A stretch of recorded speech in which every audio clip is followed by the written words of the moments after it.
कि ये अय्यर साहब ने कसम खा ली है कि जब तक कांग्रेस को हम बर्बाद नहीं कर देंगे चैन से नहीं बैठेंगे। और पीवी नरसिम्हा राव को तो अब उन्होंने बता ही दिया है कि भारतीय जनता पार्टी के वो पहले प्रधानमंत्री थे। योगेश जी साफ शब्दों में कांग्रेस पार्टी के शीर्ष नेतृत्व और कांग्रेस पार्टी के बयान आए हैं कि मणिशंकर अय्यर के शब्दों से, मणिशंकर अय्यर के कहने से कोई उसे रास्ता नहीं है कांग्रेस पार्टी का। वो उनका व्यक्तिगत बयान हो सकता है।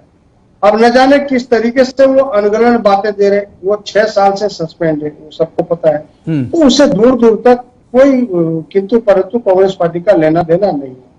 सवाल यह है कि पूर्व प्रधानमंत्री जो आज से 22-23 साल पहले जो उनके कार्यकाल थे, आज उसके कार्यकाल का आप सवाल उठा रहे हो।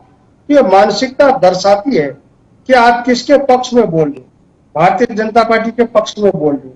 अगर आप वाकई सच्चे ईमानदार नेता होते, देश हित में बात करते, देश के लिए बात करते, युवा के लिए बात करते, किसान के लिए बात करते, महिलाओं के लिए बात करते, जवान के लिए बात करते, तो एक बात समझ में आती थी कि आज जो देश में पीड़ा है, आज उस पर सवाल उठा रहे तो कहीं ना कहीं काबिल तारीफ होती। लेकिन आप नहीं, इन मुद्दों को छोड़ करके एक अलग ट्रैक पे एक राग अलाप रहे हो।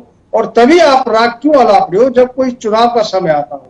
आपको पता है कि 5 राज्यों के चुनाव होने हैं और 2024 में चुनाव होना है। तो जब चुनाव के समय आते तभी ये बाहर निकल करके कुछ न कुछ ऐसी अनगढ़ बातें कर देते ताकि बीजेपी को पीछे बिठाए एक मुद्दा मिल जाए। और ये बीजेपी के द्वारा ही कहे गए शब्द है।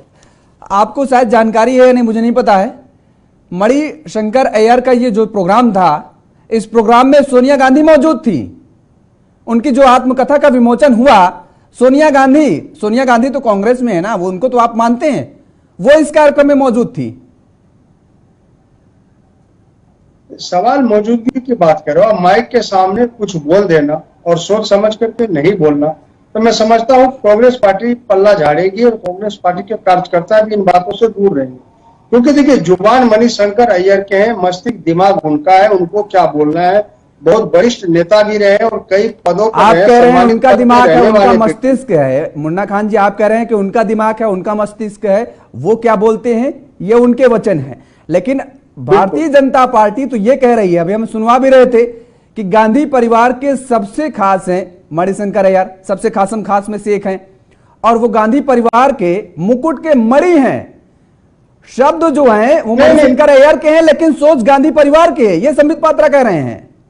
नहीं, मैं गोबर पत्रा जी को सुन रहा था। उनके शब्दों का कोई नहीं, वो तो कभी शमशान, कभी कब्रिस्तान, कभी पाकिस्तान, कभी हिंदुस्तान कहते हैं।